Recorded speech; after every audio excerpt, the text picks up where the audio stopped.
Atmatattam Satchit Sukham Paramahanshagating Turiyam Jatsapna Jagaro Susuptim Avaiti Nityam Tad Brahma Nishkalam Aham Nacha Bhuta Sangha.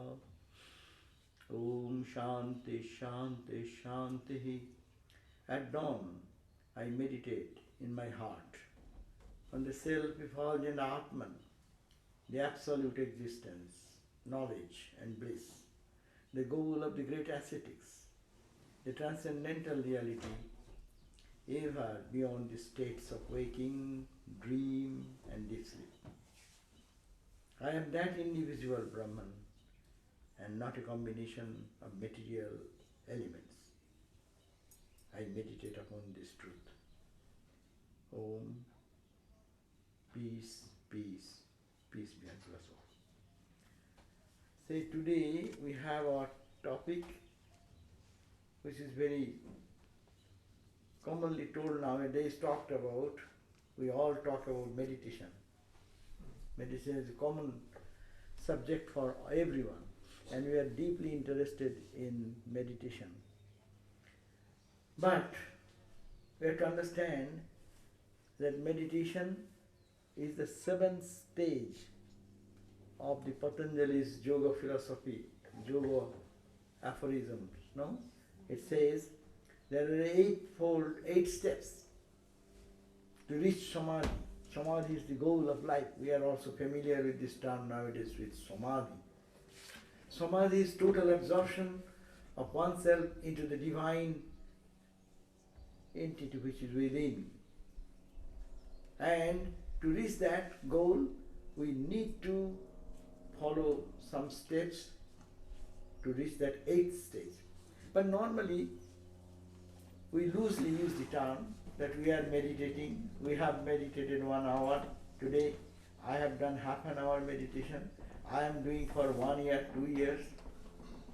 But actually, we have to understand the word meditation and its significance. What does it mean and what actually preparation is necessary. We jump into meditation. Suppose after a whole day's work you come and you just sit and start thinking about your ideal and focusing there yourself. You are thinking that you are meditating. But meditation, Upanishad says, look at the nature. There are many seats in the front. Please come and don't come. If you want to come here, there are seats.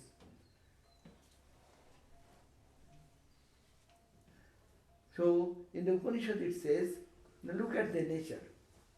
The whole nature is meditating. Dhyoti ivo prithivi, dhyoti ivo antariksham, dhyoti ivo deva manushaha. Look at that, the rishis, the sages are saying, the whole universe is full of peace and contentment. As if everyone is silently in their contemplative mood, in their mood of meditation. This earth is, Mother Earth is meditating as it were. Look at that, antarikshan into space, calm and serene. Deva manushaha, the gods are meditating, the human being all meditating. You learn meditation. That's why Upanishad, there is a call from the Chandogya that you call, you do dhyanam upasasviti in the Brihadaranyaka Upanishad. This is the call. You want to be great in your life, whatever is great, whatever is unique in life, everything comes out of meditation. Upanishad says, dhyayo.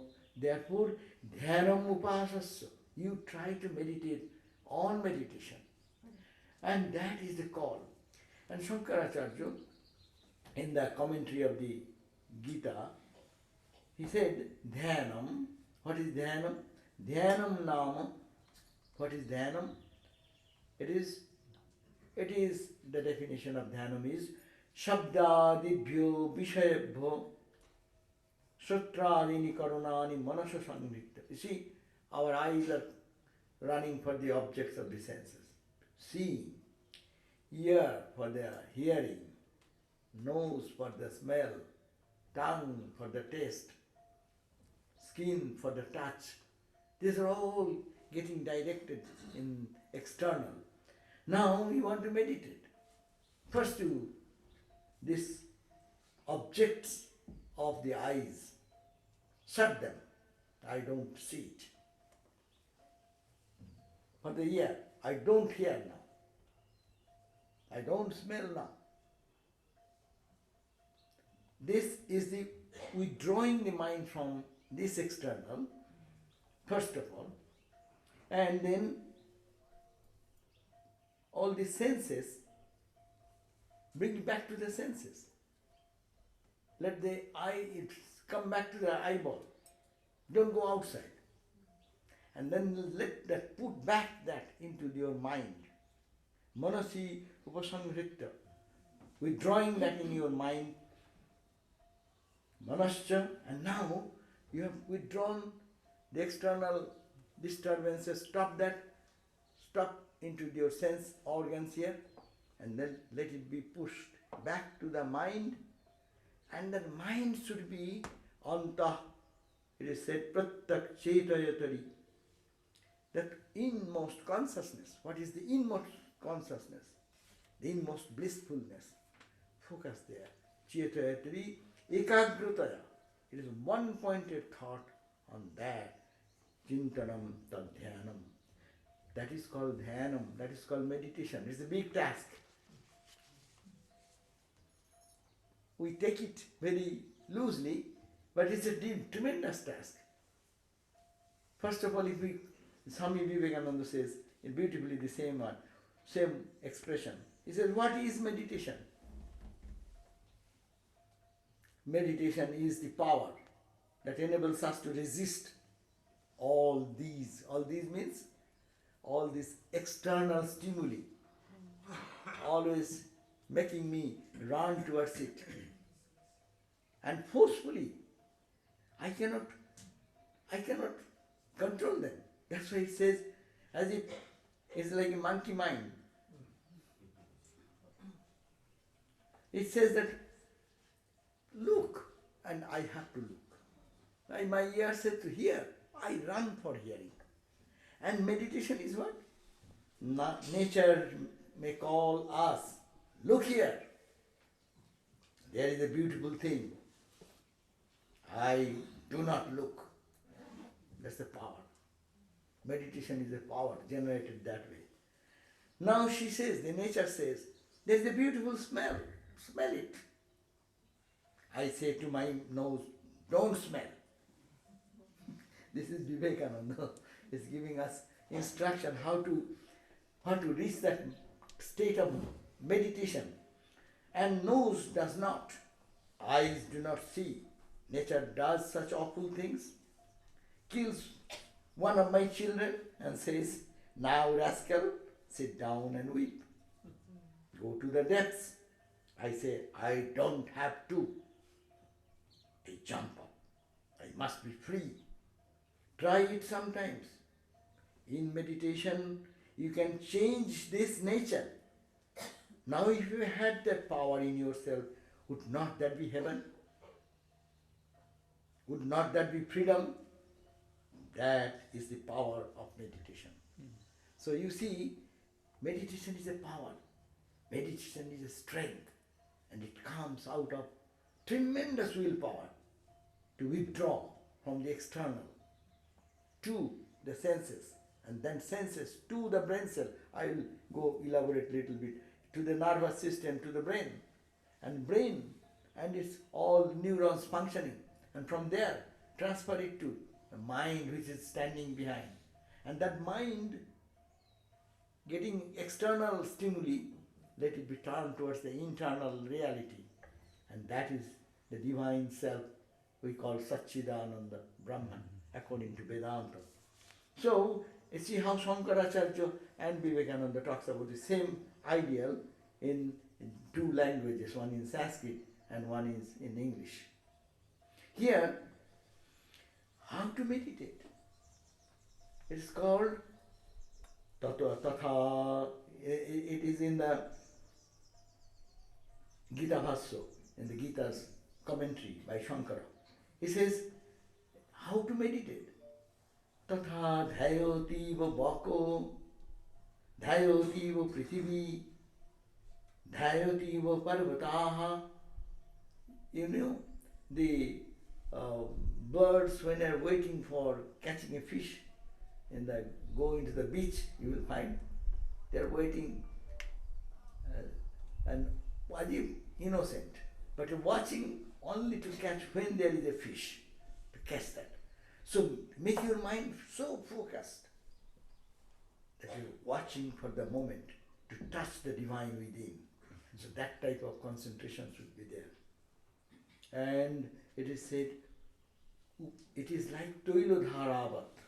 It should be flow of the mind. Mind flows. Mind flows as you keep one pot of oil and you want to pour into another empty pot, and you pour, you see how the oil is flowing, as if a flow. 2 drops of water, the oil, there is no gap in between. But when it is empty, you see, it drops one drop, and it's a little gap, another drop, another drop. Our meditation is like that empty bottle. This is not flowing continuously. See, we sit for meditation. Look at our condition. What we do? We sit for meditation just with a good intention, and within few seconds, mind has gone to Boston or to New York.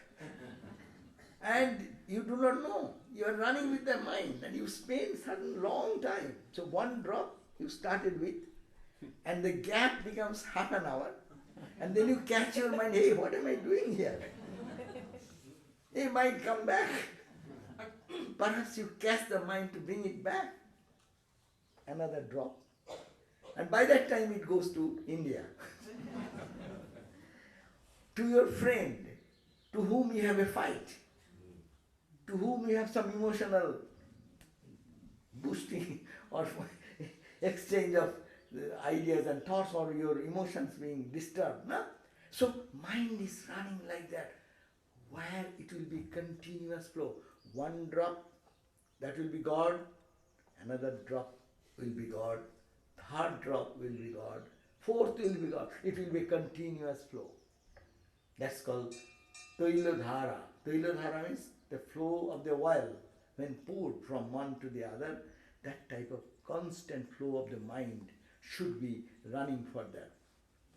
See, this is the point. Another thing is that Swami Ramakrishna talked about this, that you do meditate in such a way that you get diluted. You get totally diluted into that. Diluted means what? What is the idea of diluted? You put sugar block, and then put it into the water. What happens? After some time, you don't see the piece of sugar. And it has gone. Where did it go? It has totally become united with the entire water content. That is becoming sugar. So in our life, it's full of suffering and pain. This thought of God, thought of the divine, thought of the blissful aspect of our divine is like putting one sugar cube every day. In the morning, in the noontime, in the afternoon, while walking, put that sugar.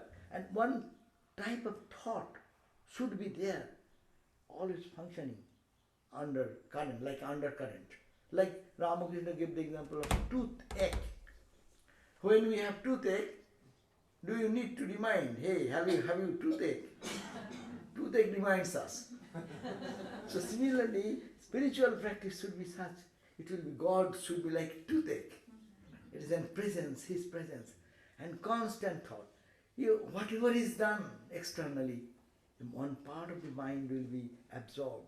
Sri Ramakrishna was very much asking one day in the Gospel of Ramakrishna, you will find that he asked for a painting, to bring some painting where there will be a bird sitting on the egg to hatch.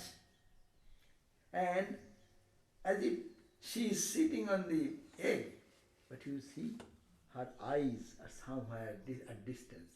It is not engaged into the in the vicinity. It is like it is looking something beyond, because though her eyes are open, her mind is in the egg.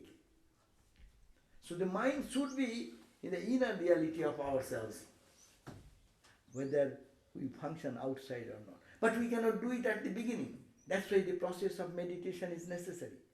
Sri Ramakrishna said, get diluted.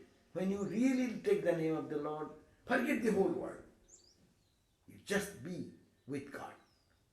That is called meditation. But that example, he also gave the example. You know, when Ramakrishna says, when you have just right type of meditation, what will happen, you know?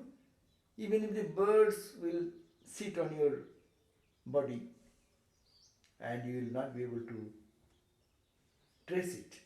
You will not know it. In Swami Vivekananda's childhood days we find that he was playing with the other brothers. Brothers means as local boys in the very early days. He was adept in meditation. So what happened? When he was sitting with the other friends, and suddenly a snake came. But he sat for meditation. He was oblivious of anything. The snake came and all the other boys ran away, and the whole family was worried. They saw the snake, and Naren is meditating. Vivekananda, the young boy, Vivekananda is meditating in such a way, he had no concept. The snake has come, the boys have ran away. That is called the absorption is meant by here. That even that situation will not disturb. There is so much indrawn. It is like anesthesia, no? When doctors give us anesthesia, no? What happened? Whatever is happening outside is nothing, we do not know.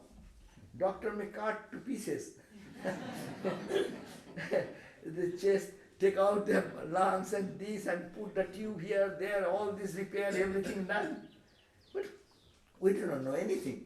So it is, and that can happen in a person who is adept in meditation. You know the story of Swami Turiyananda. That is a very famous story. Swami Turiyananda has some, in the gang, what you call some carbuncle in the back, several carbuncles. And it's tremendously painful. And the doctors came, and in those days he said, Swami needs anesthesia. He said, no, you need not have to use the anesthesia. Then he said, what? Well, you give me the time.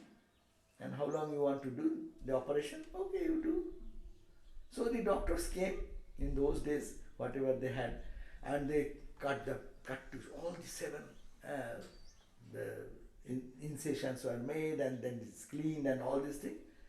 And he was perfectly okay, there is no sensation, and when it is over, he said, now it is over.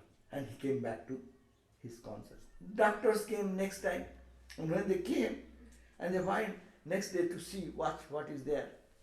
And he started probably with a scalpel or something to cut the stitch or something. And he cried out.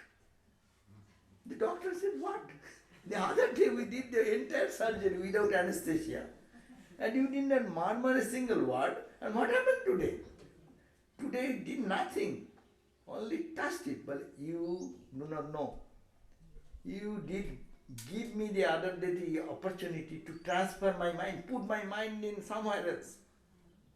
But today you didn't give me the chance. My connection of the mind was in this body. So what happened in the body? I have to react. But when that day you gave me the time, I withdraw the mind from here to there. That is called meditation. That power one should earn.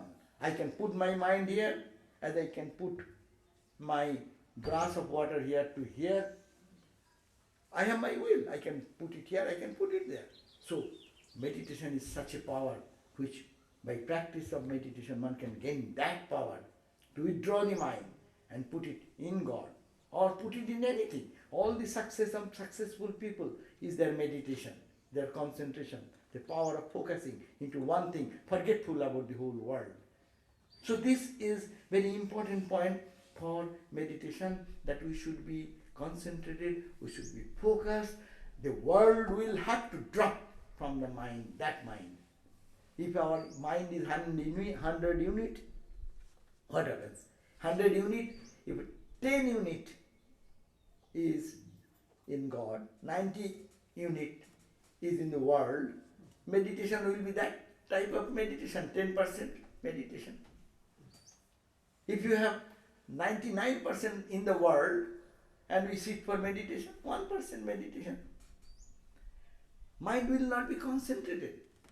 So it is a long process and it cannot come.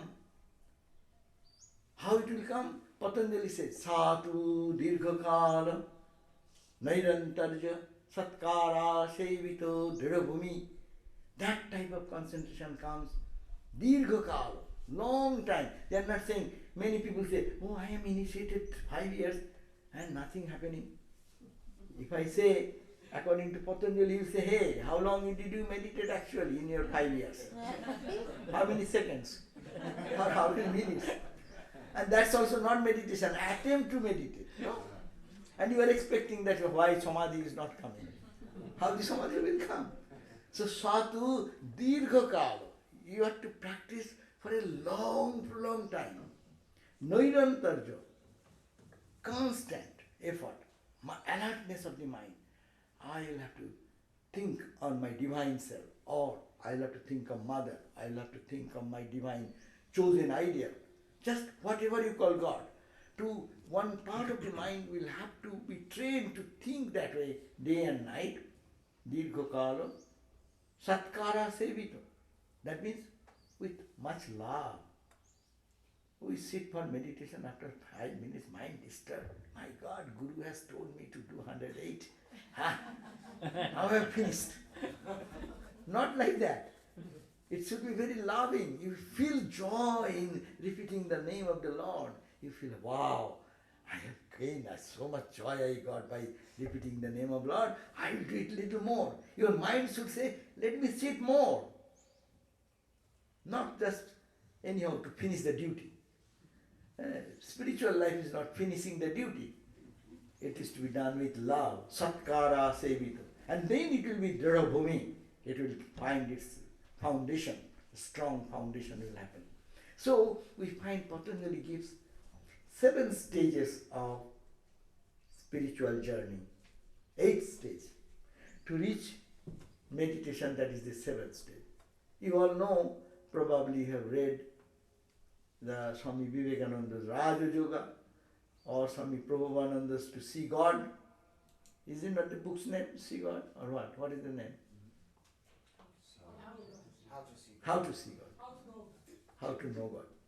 Anyhow, so that book, there you will find, it is actually Raja Yoga, that there has been mentioned that there are 8 steps for spiritual journey. 4 are external practices, 4 are internal practice.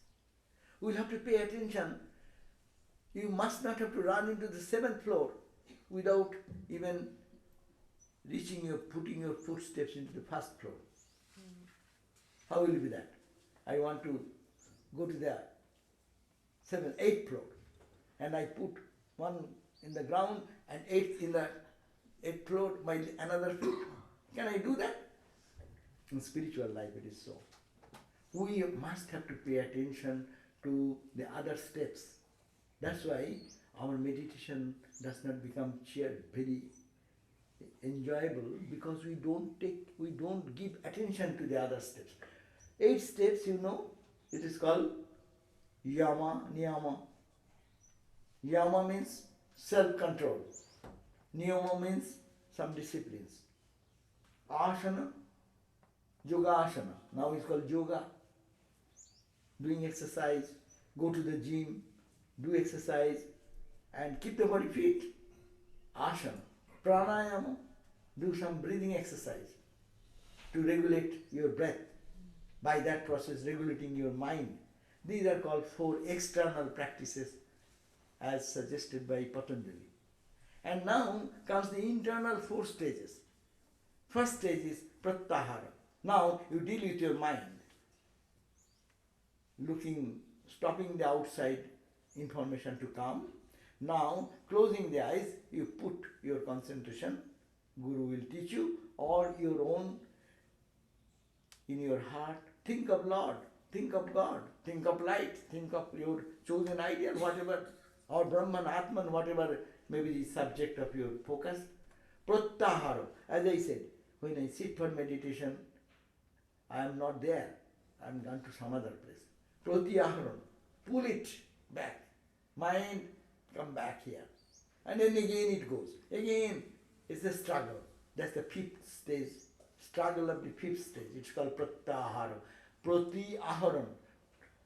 Pull it. Bring it back to your focus where you want to keep the mind. And now, after that, long struggle will go on. Then comes the point you can hold your mind in that particular ideal or particular object of meditation. That is the 6th stage. And when that holding becomes little longer, then it called meditation. 1 unit of meditation means your mind should not move anywhere for 144 seconds. It's not a big time, 2 minutes, 30 seconds is nothing. But that one day if you can do that, that day you know that you have meditated. And the result of that will be tremendous transformation. You come out of that meditation, you see the whole world is all smiling with you. It is all cheerful, it is all joyful. You will hug your enemy because you see something, you have touched the ground. That's the meditation only. Now you meditate for little longer, without distraction, mind it, without distraction, without not moving from that point to any other point. Continuously, like the oil flow of oil, for only half an hour. 12 times of that. Then you reach what we are all searching for. We are all searching for samadhi. Who does not want it? We always want to get it by little money, by little trickery, by letting yogic touch this, that. Vedanta does not allow that.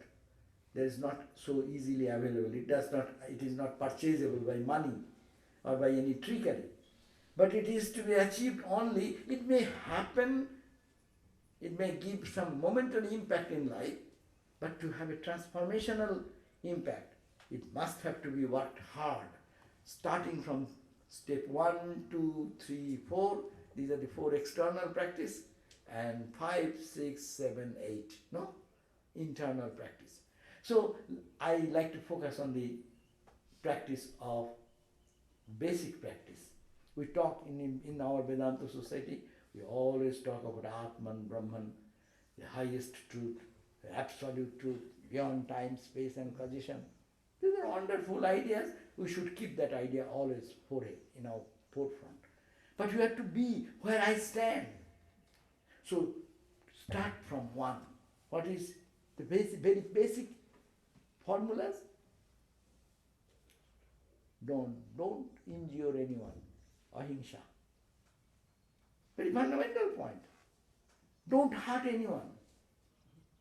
Not physically, even by word, but by your thinking. Silently thinking somewhere, sitting somewhere, don't think of ill of anybody. Only think of good. Send blessings for all. Send prayer for all. If you have to do anything in the life. What is the nonsense doing you by throwing your negative thoughts in this world? What the question of talking anything which will hurt and injure anyone? We don't take care of this fundamental point. Whole Buddhism is established, Jainism established on ahimsa.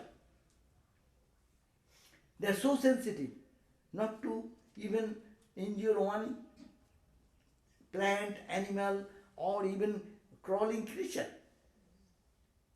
So in that fundamental point, take one point, see how much power comes. Mahatma Gandhi,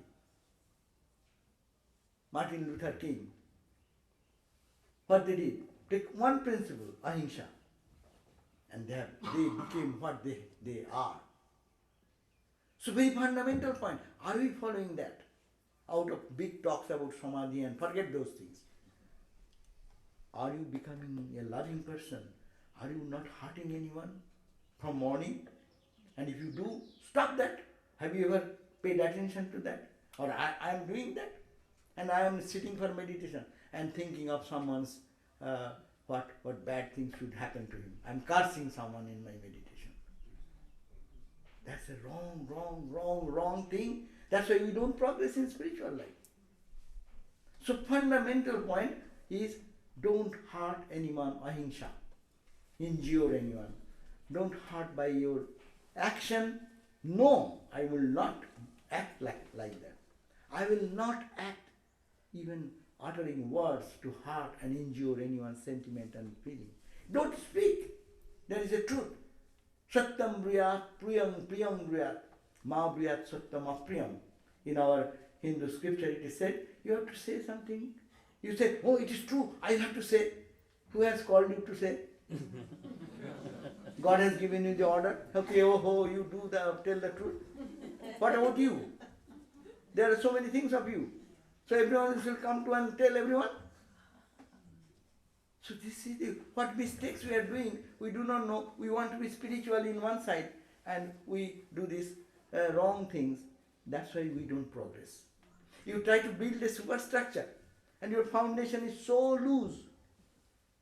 Little bit will collapse. Satyam Priya, you say the truth. Priyam Priya, but say in such a sweet way. It is sweetly, say that sweetly. If you are to say at all, you are not responsible to say everything.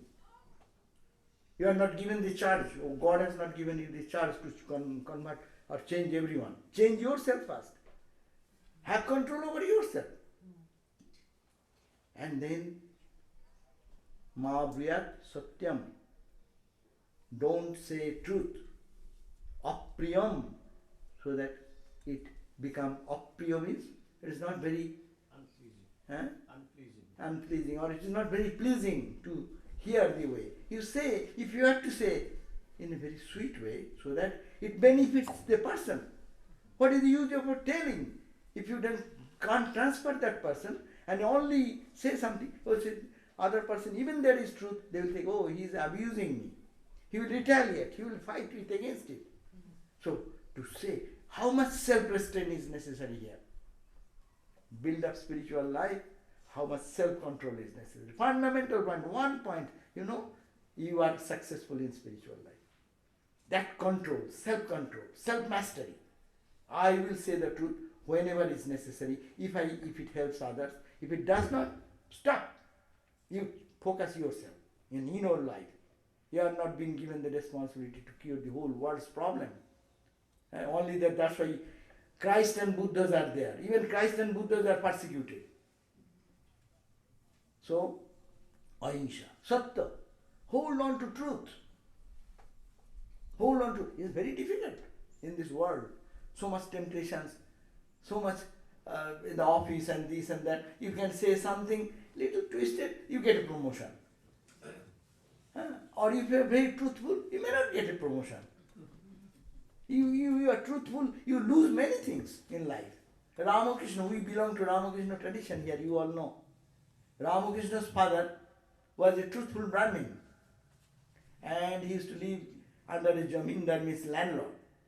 And landlord asked him to give a witness in the court house, saying that please support me and say what I am saying. That means false witness. He said, I cannot do that. I love God. I cannot do that. In my life I never did it. Then he first enticed him. I will give you an enormous plot of land and money and this and that. He said, no. And then he said, then if you don't do, then I will make you get out of your ancestral property. And Ramakrishna's father, would-be father, and mother, and the elder brother, the three were in the family, or maybe one sister, they all have been thrown out of their ancestral home. And Sri Ramakrishna's father just sat out under a tree. Where to go? He took the Lord, all the images of the Lord he used to worship, and stood under a tree, does not know where to go. An innocent person only holding on to truth, see the price they have to give. Because he gave that price, that's why God of the world has came to him as Ramakrishna. In life, it is very difficult to hold on to truth. Non-injury, truthfulness. Non-stealing. Gross stealing is that your purse is there, I steal out of your purse, or I grab that. That's a gross stealing. We don't do that.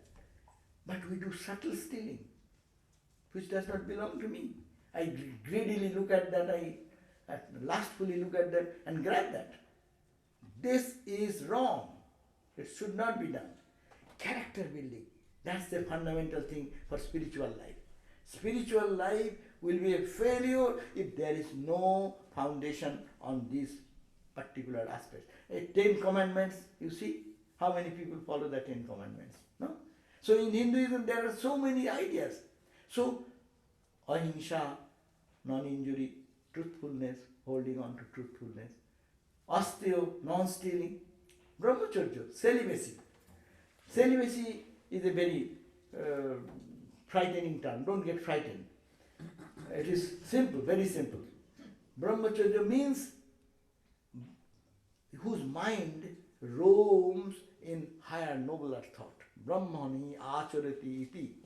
Brahmani, in the absolute God consciousness, when your mind is lifted into that consciousness, or you are trying to lift your mind, that is your brahmacharya. That's your celibacy.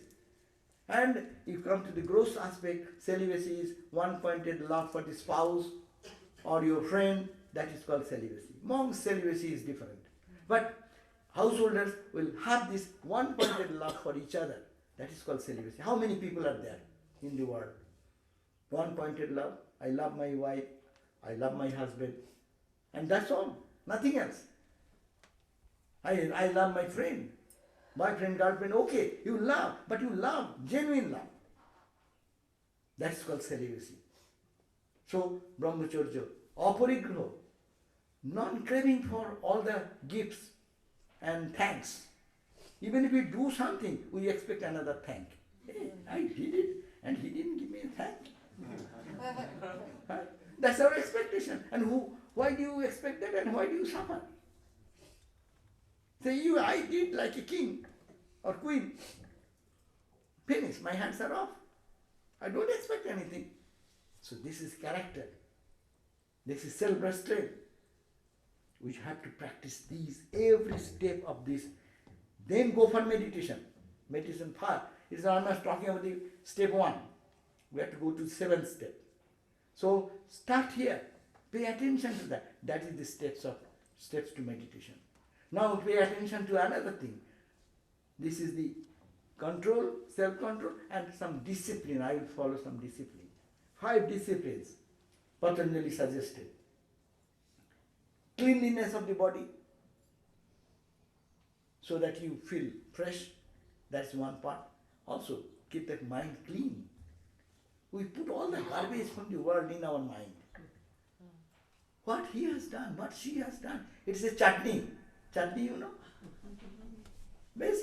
Very spicy, tasteful item. Hurry, why are you to bother about other things? Let them go to hell. What is your business? You try to release yourself. Pay attention here. So, Saucha is not only physical cleanliness, but mental cleanliness also. This is a rule. I will follow this rule. No, I will not take the garbage of others. The whole world is all, so many things are there. So why to, let me take the life-giving thought which will enrich my spirituality, give me peace and bliss inside. So, Socho, Santosh. How many people in the world feel contented what they have? Maybe homeless people are there, and God has made me much better. I would have been in a homeless situation. He has given me a roof. I have a car. I have something to eat. My friends are good. Why not stop there? But contented, discontent always. You get this, they have another car. They are Mercedes Benz, and I have ordinary Toyota. So that is the struggle goes on. So go there, this craving, contentment of the heart. Whatever you try your best, and whatever God has placed, let's be happy. Let us make our mental peace, contentment. Austerity, little heat, little cold, little something. We are so intolerant. Take it as austerity. The ancient times people used to do so much of austerity. We don't do that. Take it like an austerity. Then study nice things, uplifting things. Repeat the mantra your Guru has given. That's called Sadhaya. And ultimately say, surrender. I surrender, O Lord, I surrender everything to you. After doing everything, surrender. These are the rules I will follow.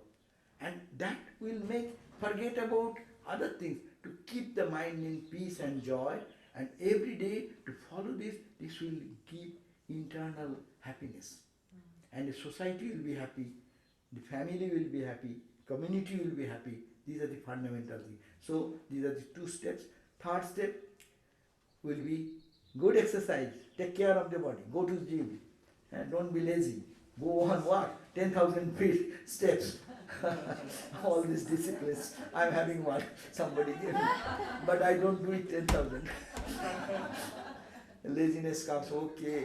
Whatever.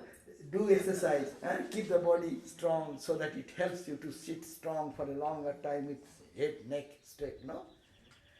Now, then asana and pranayama. And do some simple breathing exercise under guidance of a teacher. Don't do yourself and make yourself crazy. Many people doing exercise, not knowing the process and science, they do much harm. And this has connection because you know, when you are emotional, you find that your breath is so much disturbed. Your anger, you see how you are breathing. Now when you are peaceful, look at your breath. So the mind and breath are all connected as it were. So take care of we cannot hold the mind so subtle. So I am trying to hold the breath by breathing, controlling the breath, or regular breathing or deep breathing, then you keep your mind in peace. So these are the 4 steps, external practice. We should fundamentally try and focus on this. And then sit for meditation. And don't jump into sitting for meditation only. After a whole day's work, give some time. Read some book, sing some nice song, or chant. Play some chant.